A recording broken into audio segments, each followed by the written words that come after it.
Yeah, great team win.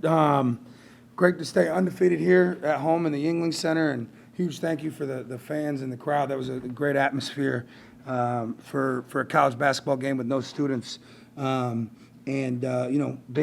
thing we've said all year: good teams, win at home, and great teams obviously win at home and on the road. And so, trying to keep that streak going. Proud of the fact that we got some contributions from everybody. Played 11 guys. Meaningful minutes in first half when it was still really a ball game, and so really proud of that, and just want to give a huge thanks to everybody that brought toys and donations for the toy drive. That means the world to me. That cause is near and dear to my heart.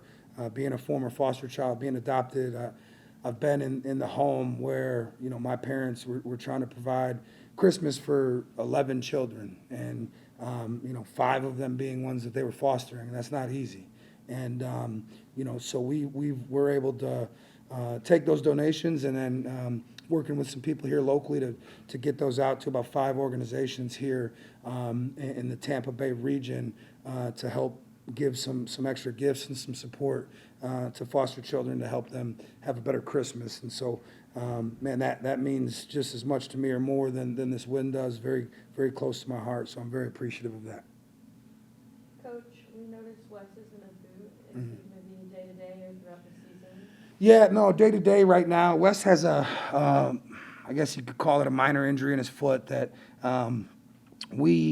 he actually had it going into the Alabama game, right? But the doc really thought it would be good to shut him down right now, going into a time where he could get a break at home. We're going to go 5 days without practice, and so for him to be able to finish that Alabama game, have those couple days plus this 5 days, and then we're going to reevaluate it as soon as he gets back. So really more of a temporary / precaution type deal, because Wes is a hard playing dude, and we've got a lot of ball ahead of us, and so just want to make sure that we're taking the best care of him and his body, and we thought this would be an ideal time for him to get some rest.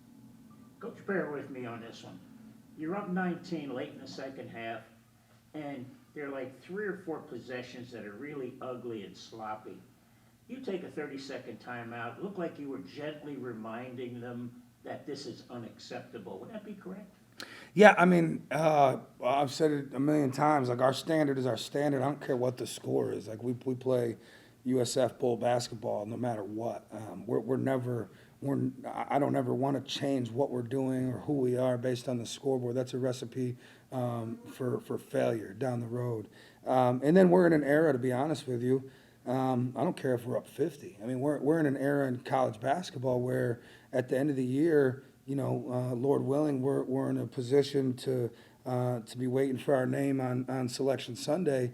They look at every single one of those metrics, right? Our defensive efficiency, our offensive efficiency, obviously our schedule, which we check the box there. But like we're not going to just get sloppy because we feel like we're in a good position on the scoreboard. We're going to guard the same way and play the same way offensively from start to finish.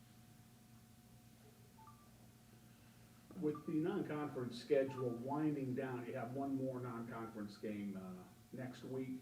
As you look back at these first games of the season, what has been the good things that you've seen, and what are some areas of opportunity for your team as you embark on conference play here in a week or so? Yeah, great question. I think one of the good things would probably be our growth, and how far we've came in that time. If you look back to Florida A&M opening night, or back to our exhibition against St. Leo, or even further back to our closed scrimmage at Miami. We've gotten so much better in that time. I think our one of the other positives are our freshmen are starting to play like sophomores, right? And that's, as a coach, that's what you want. You want your freshmen to be playing like sophomores by the time you hit second semester. You want your sophomores to be playing like juniors, and so on and so forth.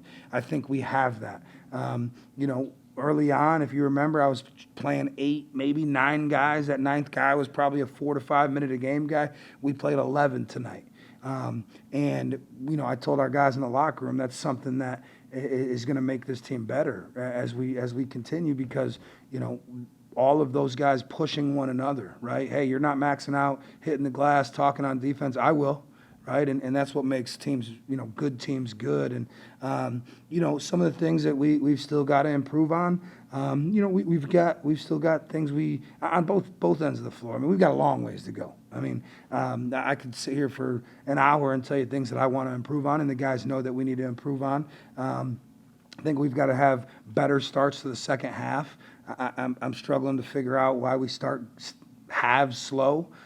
We've started first half slow, second half slow. I've done the rah-rah speeches. I've done the laid-back approach. I've sent them out there, with 3 minutes on the clock. I've sent them out there with 7 minutes on the clock to warm up at halftime. And so we've just got to take a better approach to start the game and start the half. I don't think we've played a full 40 minutes of our expectation of basketball. And so that's something that we're going to really hone in on here as we hit our stride heading into conference play. Coach, can you talk about Joseph Pinion and his impact? Because today you took him off and everybody applauded him. Yeah. I told the guys in the locker room, right, it's great. He got applauded from the crowd when he walked off the floor today. I don't think against Alabama, anybody would have applauded Joe when he walked off the floor, but the difference only is because he made 7 threes today. But what the general public doesn't see is at Alabama, he's running off screens left and right, and he's being chased all over the gym to free up the lane for CJ and for Adriel and for Zay to get finishes at the rim. His defensive game plans are built around Joe Pinion. I mean, I have guys telling me after the game, like, man, we talked a ton about how we're going to limit his attempts, right? And so he does so many unselfish things that people don't see. They see his made threes. He's one of the best shooters I've ever coached, right? But he's doing so much else outside of that that's really helping this basketball team. Not to mention, I think he's probably had his best month defensively, probably of his career, to be honest with you. Coach, I'm going to follow up on his question a little bit. Pat Riley said, I'll play 10, I'm happy with 8, but in clutch time, I only trust 5.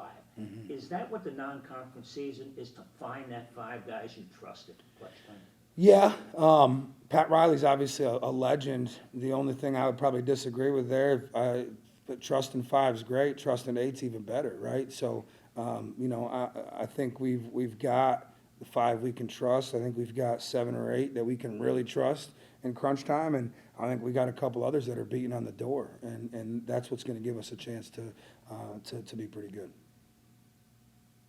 Coach, I'm gonna follow up with one more. When Pinion is on, is there a better shooter in NCAA basketball? For me, no. I'm biased. I'm his coach. I love him to death. I see how much work he's put in. I see what he's been through. The ups and downs of being a top 100 player in the country, committing to his home state school of Arkansas, and having to sit on the bench and going back for year 2 thinking he's going to play and still not playing. And I'll tell you, it's like I remember being at Alabama, and we went in to play Arkansas at Arkansas, and Joe was on that roster, and we recruited him a little bit at Alabama. And that team, now they had some pros on that team. Nick Smith Jr. was on that team, Jordan Walsh, Trevin Brazil. I don't know how he's still in college. He was on that team. But they didn't shoot the ball well. I mean, they were a very poor three-point shooting team. A good team, but just a very poor three-point shooting team.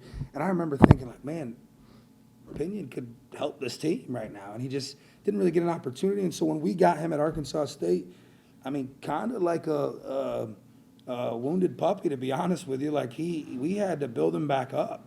And I showed our team. It was a very powerful moment. I showed in the film room, I showed Joe's first 6 games at Arkansas State under me.